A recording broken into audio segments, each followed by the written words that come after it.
Bakit 3 out of 5 na babae ang nagkaka-infeksyon sa akala nilang safe na feminine wash? Yes, yung ginagamit mo araw-araw. Baka yan ang dahilan ng discharge mo. May pasyente ako, 19 years old, walang infeksyon. Pero araw-araw gumagamit ng feminine wash na may chlorhexidine.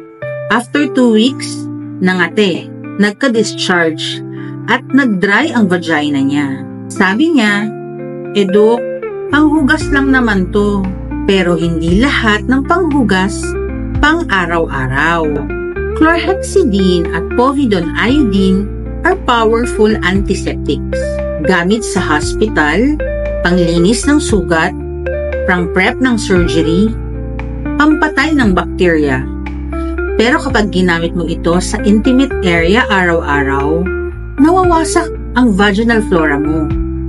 Yan ang natural good bacteria na panangga sa infection at amoy. Once mawala sila, mas madali kang kapitan ng irritation. So, kailan lang safe gamitin ang antiseptic wash? Kapag may vaginal infection like yung bacterial vaginosis, short term lang, around 3 to 5 days. May advice ng OB, hindi siya pang maintenance, hindi siya pang araw-araw. So, anong okay gamitin everyday?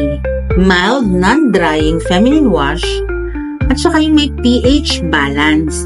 At kung wala kang symptoms, water, tapos i-dry mo, sapat na yon. Hindi porket mabango, safe na. Hindi porket antiseptic, pang araw-araw na. Your feminine care should protect, not damage your body's natural defense. I-share mo to sa group chat.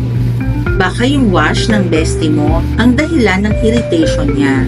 At kung nakuha mo tong message, type Flora sa comment. Kaya ikaw, sigurado ka bang hindi ka sinisira ng feminine wash mo?